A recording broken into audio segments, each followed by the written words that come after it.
At the party, my asthma flared up. I fumbled for my emergency inhaler, but the bottle was empty. My boyfriend, Liam, casually explained. Chloe said her throat was dry, so I gave her your inhaler. Just take some throat lozenges. They'll help too. My breathing was already getting harder, each breath a struggle. If her throat's dry, why can't she just drink water? You guys are trying to kill me. He frowned, clearly annoyed. Can you stop being so dramatic? You always act so delicate, like you're made of glass. Chloe's right, you're just being extra. I stopped arguing, sending a frantic message to my mom. My asthma is flaring up, but Liam gave my inhaler to Chloe. Liam saw the message and just shrugged it off. Here you go again with this. Always running to your mom. Are you in elementary school? He snatched my phone, holding it high above his head, looking down at me with contempt. I tried to grab it back. The moment I stood up, my vision blurred and I stumbled back onto the couch. My asthma's really bad. Please help me. I gasped, desperate. Just then, Chloe strolled over, still flaunting my inhaler in her hand. Oh, my Princess Scarlet, are you really feeling bad? Or are you just trying to get attention? Whoa, I told you guys, women shouldn't be at our guys' nights. They're always so whiny and just stir up drama trying to compete with each other. I fought for air, my eyes fixed on Chloe. She was Liam's childhood best friend. She'd always been super chummy with guys, treating them like her brothers. Liam had mentioned Chloe more than once to me. He always said she was a real one of the guys. At first, I actually had a good impression of the easygoing female buddy Liam described. After our relationship became stable, Liam introduced me to his friend group. Chloe always went out of her way to act like a huge supporter of women. Oh my god, Liam, you have such good taste. Where did you find this princess? Swoon, girls stick together. Let's ditch these smelly guys. But deep down, I always sensed a hint of malice in Chloe's eyes when she looked at me. Her methods were subtle, almost brilliant. She'd preach girl power, but then deliberately ignore me in her actions. For example, she'd constantly bring up their childhood memories at parties. I'd have nothing to contribute, so I'd just sit there silently. Then, she'd suddenly turn to me, all casual and friendly. What's wrong, princess? You're not mad because I'm talking to Liam, are you? I'd mentioned to Liam that it made me uncomfortable, but he'd always just say I was being petty. He claimed Chloe was just trying to liven things up and that I was too sensitive. No, though, Chloe's malice was completely undisguised. Princesses are just princesses, aren't they? Are you upset? We're not all fawning over you, so you're faking being sick. The guys around us snickered, a wave of mockery washing over me. I'm really not feeling well. Give me the inhaler. I raised my voice, a desperate plea. My sudden outburst made the room go silent for a second. Then, the mockery erupted even louder. Chloe draped her arm over Liam's shoulder. She watched me gasp for breath, doubling over with laughter. Oh my, she's really good at faking it, Liam. Are you actually feeling sorry for her? The others joined in, egging Liam on. Yeah, Liam, you're not gonna be whipped after you get married, are you? Don't disgrace us, man. The man's the head of the house. If a woman disobeys, you gotta teach her a lesson. Liam couldn't handle that kind of challenge. He stiffened his neck, refusing to look at me. Who's feeling sorry for her? I desperately tugged at Liam's sleeve, gurgling sounds escaping my throat. Help me. Seeing my state, Liam hesitated for a moment, but Chloe spoke again, her voice dismissive. All right, Scarlet. We're all just regular guys here. We don't fall for the damsel in distress act. Knowing it was useless to reason with them, I tried to leave the private room. But as soon as I pushed myself up, Chloe shoved me back down. The party's not over. Why are you leaving? You're disrespecting me. Her grip was surprisingly strong. I wasn't careful, and the back of my head slammed against the wall. Fey hump, asterisk. My head spun even more before I could react. Chloe screamed first. She covered her mouth, her voice overly dramatic. Oh my god, you're so manipulative. I barely touched you. And you actually hit your head against the wall just to frame me. Hearing that, Liam's gaze turned even more impatient. Scarlet! That's too far. I bit my lip, trying to clear my head. If you don't want a death on your hands, stop this now. My throat burned. Every inhale felt like drawing in broken glass. Chloe, however, dangled the inhaler in front of my face, showing it off, then dramatically took a huge puff. Can't give it to you. My throat's dry. And I gotta say, you get what you pay for. This thing feels great. I struggled to lift my hand, trying to snatch it. She laughed, easily raising her hand to dodge me. Nope, not giving it to you. Furious. My vision blurred again. Liam stood there, arms crossed, watching. Look at you, begging like that. Chloe's just using it for a bit. Don't be so petty. Chloe even saw your medical report. You don't have asthma. You just get a little short of breath sometimes. I forced myself to stay calm.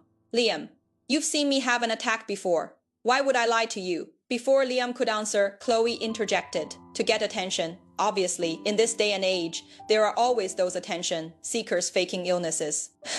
Scarlett, are you like those online princesses who also claim to have depression? At her words, Liam's friends erupted into even louder laughter. Some of them whistled. Liam, your girlfriend is so uptight. She's not half as cool as Chloe. Yeah, you're gonna have your hands full when you get married. I was gasping for air, using my last bit of strength to reach for the inhaler in Chloe's hand. But just as my fingertips brushed it, she quickly pulled her hand back. I lost my balance and tumbled onto the carpet.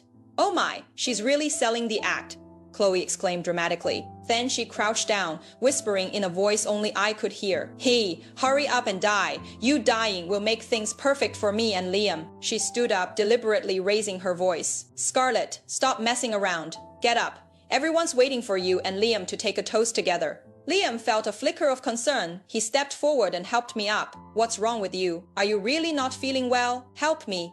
I struggled to get the words out. My hand tightened around Liam's wrist, only broken gasps escaping my throat. Inhaler. Liam's brows furrowed, and a hint of panic and struggle finally appeared in his eyes.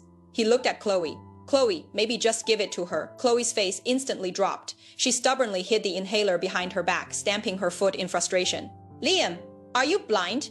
She's totally faking it. Have you forgotten how she used to throw her little tantrums? Then, she suddenly turned to the others and yelled, See, these drama queens always put on an act. And Liam totally falls for it. The guys around them immediately chimed in. Liam, Chloe, and US grew up together. Would she really try to hurt you? These princesses, they just love to cause trouble. You can't spoil her. Liam's expression changed. His hand, which was holding me, loosened a little.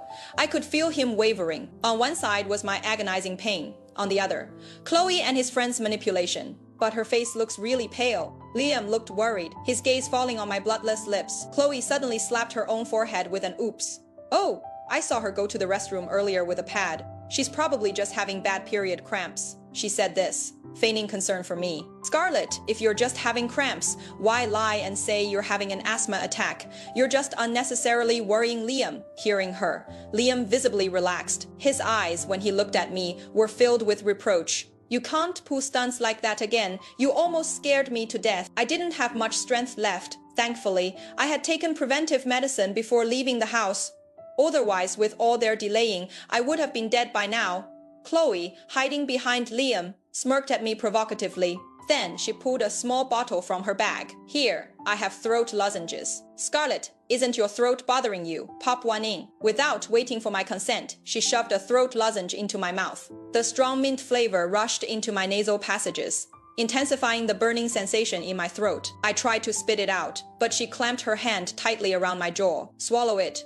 What's wrong with you? You really are just faking this to get sympathy. She only let go when I was choking and gagging, then turned to Liam. See, she won't even take it.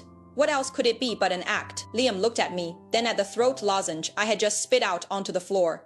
The flicker of panic in his eyes vanished, replaced entirely by irritation. He just thought I was overreacting, being dramatic for no reason. He sighed heavily, roughly pushing me onto the sofa. Me back hit the armrest with a painful jolt, making me gasp. All right, let's just drop it. Don't ever do this again. No, I tried to explain, but only guttural, gasping sounds came from my throat. Chloe patted Liam's shoulder. Come on, forget her. Let's go drink.